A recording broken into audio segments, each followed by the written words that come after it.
আসসালামু আলাইকুম রহমতুল্লাহ। আশা করি ভালো আছেন, আমিও ভালো আছি। তো আজকের এই ভিডিওটা মূলত তাদের জন্য করা যারা আমারে বিভিন্নভাবে মানে আমার অনলাইন অফলাইনে বলেন যে ভাই আদৌ আপনি যে পড়ান এগুলা কি অনার্স কিংবা ডিগ্রিতে কাজে লাগবে কিনা, বা আপনার পড়াগুলা কি সার্বজনীন, কিংবা আপনার পড়াগুলা কি শুধুমাত্র ইন্টারের মধ্যেই সীমাবদ্ধ। আমি তাদের সবসময় বলি, বা পড়ানোর পূর্বে আমি এই কথাটা বইলানি আপনাদের, যে আমি যে পড়াগুলা পড়াই ওগুলো আসলে আপনি ইন্টারের মধ্যে না ভাই। আপনার এই পড়াটা যদি আপনি স্কুলেরই ব্যাচের স্টুডেন্ট পড়ান, কিংবা আপনি ইন্টারের স্টুডেন্ট পড়ান, অথবা আপনি অনার্স কিংবা ডিগ্রির পোলাপাইন পড়াইলেও কি এই পড়াটা আপনার কাজে লাগবে। অর্থাৎ আমার এই পড়াটা হচ্ছে ভিত্তি। ভিত্তি একটা বাড়ি যেমন টিকা থাকে ভিত্তির উপর কেন্দ্র করে বা বেসমেন্টের উপর কেন্দ্র করে, ঠিক তেমনি আমার এই পড়াটা বেসমেন্ট। আর আমি এমনভাবে আপনাদের পড়াইতেছি, আই সয়ের ইনশাল্লাহ ইনশাল্লাহ আপনার এই পড়াটা দিয়া আপনি যেমন ইনকাম করতে পারবেন, এটা একটা সোর্স আছে। প্লাস আপনি এই পড়াটা দিয়া জীবনে কোনো জায়গায় অর্থনীতিতে আটকাইতে হবে না।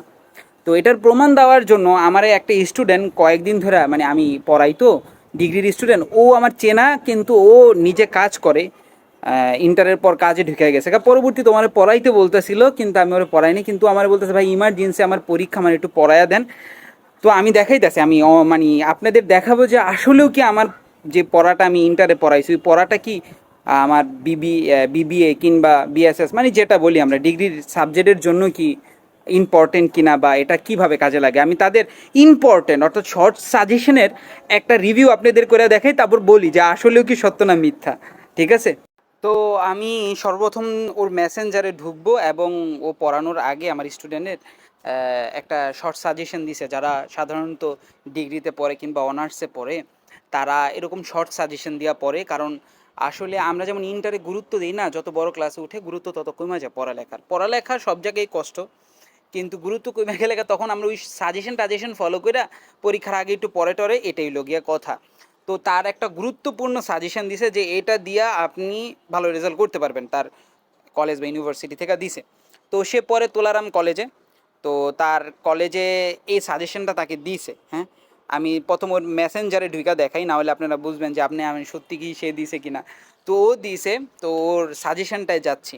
সাজেশনটায় যাওয়ার আগে বলি যে আমরা সাধারণত ওই জায়গায় শর্ট প্রশ্ন, মানে আমাদের যেমন সৃজনশীল থাকে না, আপনি যখন অনার্সে উঠবেন তখন আপনি সৃজনশীল থাকবে না, তখন হইল গিয়া টোটাল ফুল ফ্রি হ্যান্ড। তো ওই ফ্রি হ্যান্ড রাইটিংয়ের মধ্যে আপনার তিনটা পার্ট করা থাকে, একটা হইল গিয়া ক পার্ট, খ পার্ট আর গ পার্ট। ক পার্টটায় থাকে হইল গিয়ে সব ছোট প্রশ্ন, আর খ পার্টে থাকে হচ্ছে হইল গিয়ে একটু বর্ণনামূলক, আর গরুর ঘ পার্টে থাকে আরও বড় বর্ণনামূলক প্রশ্নগুলা। ঠিক আছে? তো আমি যেহেতু ক খ এত সময় ভিডিও মানে লেন্থ করব না, আমি আপনাদের শুধুমাত্র আপনার যেটা গরুর ঘ পার্টটা আছে সেটা দেখাবো। মধ্যে ক খ অনেকগুলো জিনিস দেওয়া আছে যেগুলো আপনারা একটু পোস্ট করে দেখতে পারেন। আমি স্মুথলি নিচে যাই, তো আমি ক খতে না যাই সরাসরি গরুর ঘতে দেখাইতেছি যে পার্টগুলোতে, মানে খ পার্ট বিভাগে গরু ঘ বিভাগে প্রশ্নগুলো দেখাইতেছি, তাহলে আপনি অ্যানালাইজ করতে পারবেন যে আসলে আমি আপনার যে পড়াইছি এটা কতটুকু আপনার। কারণ বর্ণনামূলক প্রশ্নগুলো যদি পারা যায় তার মানে কি ওই বইটার সব কিছুই জানা যাবে। তো এই জায়গায় একটা জিনিস বলি, 9টা অধ্যায় দেওয়া আছে, 9টা অধ্যায় দেখেন কত সংকীর্ণ। হ্যাঁ, আপনি যখন অনার্স উঠবেন সেটা একটু বিস্তৃত, একটা চ্যাপ্টারে আরও ভাইঙ্গা পড়াবে, কিন্তু মূল ফান্ডামেন্টাল বিষয়টা একই থাকবে। তো এই জায়গায় দেখেন প্রথম অধ্যায় দেওয়া আছে, প্রথম অধ্যায়ের প্রশ্ন কয়টা দেওয়া আছে, 5টা ইম্পর্টেন্ট দাগায় দিছে। 5টা কি কি? অর্থনৈতিক ব্যবস্থা বলতে কি বুঝেন? আমি প্রথম অধ্যায় পড়াইতে পড়াইতে বলদ হয়ে গেছি গা। অর্থনৈতিক ব্যবস্থা বলতে কি বুঝেন? তারপর খ নাম্বার, বাংলাদেশে কোন ধরনের অর্থ ব্যবস্থা বিদ্যমান।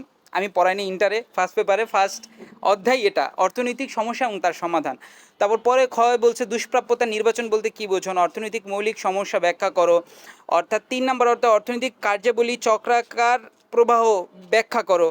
তারপর হইল গিয়ে অপ্রতুলতা সমস্যা বলতে কি বোঝায়। অপ্রতুল মানে দুষ্প্রাপ্যতা, অপ্রতুলতার আরেকটা নাম কি দুষ্প্রাপ্যতা। সম্পদের অপ্রতুলতা নয় বা অদক্ষ ব্যবহার নয় অর্থনৈতিক সমস্যার জন্ম দেয়, ব্যাখ্যা করো। বিকল্প অর্থনৈতিক ব্যবস্থা বলতে কি বোঝো, সমাজতান্ত্রিক অর্থনৈতিক ব্যবস্থার বৈশিষ্ট্য আলোচনা করো। তাহলে এই 5টা অধ্যায় পুরাটি কি আমাদের যে ইন্টারের প্রথম অধ্যায় ছিল সেটার সাথে মিলে, তাই না? এখানে পার্থক্য কোনটা? বিকল্প অর্থনৈতিক ব্যবস্থা বলতে কি বুঝো, এ একটা জিনিস পার্থক্য। আর এই জায়গার মধ্যে আপনার কিছু বিষয় আছে, যেমন এই জায়গায় বলছে যে সম্পদের অপ্রতুলতা মানে সম্পদের দুষ্প্রাপ্যতা এবং অদক্ষ ব্যবহার অর্থনীতির সমস্যার জন্ম দেয়। এই দুইটা টপিক কিন্তু একটু ভিন্ন, কিন্তু আপনি বাকি যা আছে দেখেন ফান্ডামেন্টাল বিষয়টা কিন্তু কি একই। আপনি মজা পাবেন দ্বিতীয় অধ্যায় দ্বিতীয় অধ্যায় আমরা যে অধ্যায় দ্বিতীয় অধ্যায় বলছি যে এটা অর্থনীতির মা বাপ, আমাদের ইন্টারের সেকেন্ড পেপার ফার্স্ট পেপারের সেকেন্ড অধ্যায় বলছিলাম মা বাপ, ঠিক সেম দেখেন দ্বিতীয় অধ্যায়ের তিনটা ভাগ করছে ওরা, তিনটা ভাগ করে ওটারে দ্বিতীয় অধ্যায় বানাইছে, তৃতীয় অধ্যায় বানাইছে, চতুর্থ অধ্যায় বানাইছে। প্রথমে কি আমি আপনাদের পড়াইছিলাম উপযোগ, আর এই জায়গায় দ্বিতীয় অধ্যায় প্রথমে দিছে চাহিদা। চাহিদা কি বলছে, একটি কাল্পনিক সূচির মাধ্যমে যোগান রেখা অঙ্কন করো, এগুলা শিখাইছে। এগুলা মনে করেন ইন্টারে যারা আমার ক্লাসগুলো কইরা দেখছে, তো আমার মনে হয় না যে সে যদি ইন্টারের প্রিপারেশন নিয়ে ডিগ্রির ফার্স্ট ইয়ারের পরীক্ষা দেয়, এটা ফার্স্ট ইয়ারের সাজেশন, তে মনে করেন সে পাস তো করবো প্লাস সে ভালো মার্ক পাবে। মানে ইন্টারে তো তখন সিজিপিএ বলে, সিজিপিএ 4 পাবে। আপনি চিন্তা বিশ্বাস করেন, আপনি জানি বিশ্বাস করবেন না, কিন্তু আপনি দেখেন পরে 2 নম্বরে বলছে একটি চাহিদার সূচি তৈরি করো এবং এর ভিত্তিতে চাহিদা রেখা অঙ্কন করো। চাহিদা সূচি কাকে বলে, চাহিদা বিধি কি, একটি সরল রেখা নির্দিষ্ট বিন্দুতে স্থিতিস্থাপকতা নির্ধারণ করো। 4 নম্বরের এই নম্বর প্রশ্নটা আসলে জ্যামিতিকভাবে করতে বলছে, কিন্তু আমি আপনাদের স্থিতিস্থাপকতা করাইছি মান দিয়া। এটা একটু তো আমি বলি ভাই, আপনি যদি ইন্টারের পড়াটাই মানে যদি ডিগ্রিতে হইতো তাহলে তো আর হবে না, একটু তো আগের থেকে একটু বর্ণনামূলক তো হবেই, একটু তো ইমপ্রুভ করবে। ইমপ্রুভ না করে তো আপনার তাহলে তো একই বই দিয়ে সারা বছর সবাইরে পড়াইতে পারে, তাই না? তো এটা একটু বিস্তৃত বিষয়, কিন্তু মূল বিষয়গুলো কি ওই, ঠিক আছে। তারপর দেখেন মানে 6 নম্বর প্রশ্নগুলো সবই কিন্তু একই। দেখেন 6 নম্বর প্রশ্ন বলছে চাহিদা সূচি তৈরি করা এবং চাহিদাটাকে অঙ্কন করা, যাই হোক গেল। তো 3 নম্বর অধ্যায়ে যেটা আছে দেখেন এই জায়গার মধ্যে পার্থক্য কি, এই জায়গার মধ্যে পার্থক্য হচ্ছে দেখেন দুইটা প্রশ্ন, 1 আর 2 এর দিকে তাকান, এটা কিন্তু পার্থক্য আছে। কারণ আমি আপনারে পড়াইছি ক্রমহ্রাসমান প্রান্তিক উপযোগ বিধি পর্যন্ত, কিন্তু এই জায়গায় কিন্তু কি সমপ্রান্তিক উপযোগ বিধি আছে, ভোক্তার উদ্ধৃত কি, এটা এই টপিকগুলো কিন্তু একটু পার্থক্য, ঠিক আছে। এগুলো পড়াই আমি আপনার যারা ডিগ্রির স্টুডেন্ট তাদের পড়াই, কিন্তু আমি ইন্টার স্কিপ করছি। কিন্তু কেন বলছি যে আপনারা আসলে অনেক বিষয়গুলো আছে যেগুলো আপনি নিতে পারবেন না, আমি দিব কিন্তু আপনারা নিতে পারবেন না। তো এরকমই বিষয়, যেমন এই যে দুইটা টপিক দেখেন, প্রান্তিক উপযোগ রেখা থেকে ভোক্তার চাহিদা রেখা অঙ্কন করো, এটা সমপ্রান্তিক উপযোগ বিধি পড়াইতে গেলে তখন লাগে। আর 2 নাম্বার কি বলছে, ভোক্তার উদ্ধৃত ধারণাটা ব্যাখ্যা করো। অর্থাৎ উপযোগের মধ্যে আমরা শুধু ক্রমহ্রাসমান প্রান্তিক উপযোগ বিধিটা পড়ছি, কিন্তু এই দুইটা টপিক ছাড়া আরও টপিক আছে যেগুলো আমি দেখাইনি, এগুলা আপনার ডিগ্রিতে লাগে, ঠিক আছে। তারপর এটা হলো দ্বিতীয় অধ্যায়, তৃতীয় অধ্যায়। আর চতুর্থ অধ্যায়ে আবার কী করছে, এই যে চতুর্থ অধ্যায় এটাও কিন্তু একটা ইউনিক টপিক। হ্যাঁ, ইউনিক টপিক নিরপেক্ষ রেখার বৈশিষ্ট্য কি, দাম প্রভাবক কাকে বলে, দাম দেখাও যে দাম প্রভাব, আয় প্রভাব, বিকল্প প্রভাব। তো এই চতুর্থ অধ্যায়টাও কি ইউনিক। তাহলে আমরা কয়টা অধ্যায় কমন পাইলাম, 1 2 3, তিনের মধ্যে কিছুটা পার্থক্য পাইছি, কিন্তু ওইটার উপর ভিত্তি করে করতে হয়।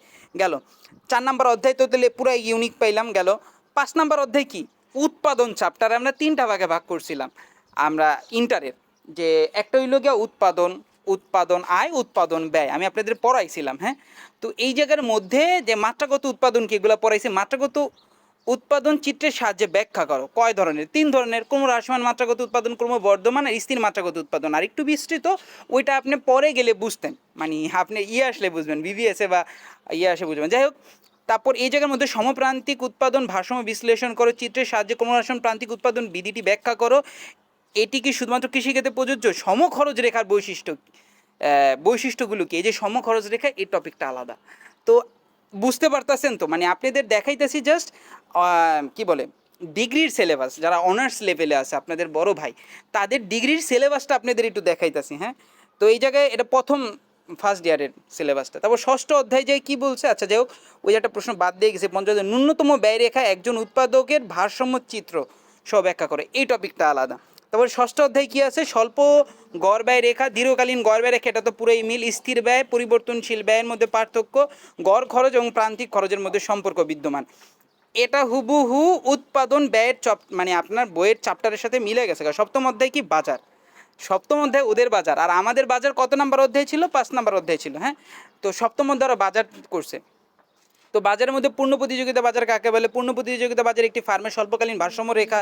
স্বাভাবিক মুনাফা বলতে কি বোঝাও, দেখাও যে পূর্ণ প্রতিযোগিতা দীর্ঘকালীন সকল শুধু স্বাভাবিক মুনাফা অর্জন করে। একচেটিয়া বাজারের বৈশিষ্ট্যগুলি, একচেটিয়া বাজারে ফার্মের স্বল্পকালীন ভারসাম্য চিত্র সব ব্যাখ্যা করো।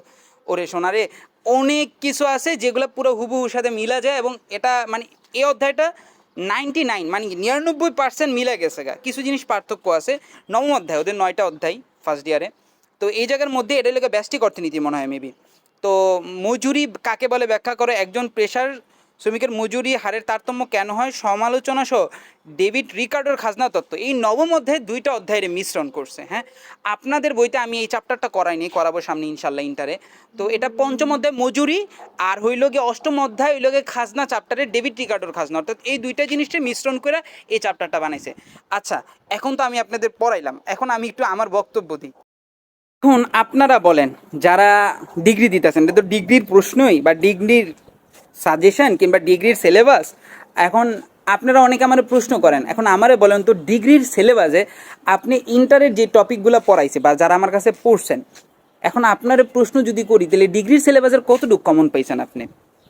আপনি বলবেন ভাই আমি 80%-এর বেশি পেয়েছি, যদি আপনি আদৌ আমার ক্লাসগুলো করে থাকেন।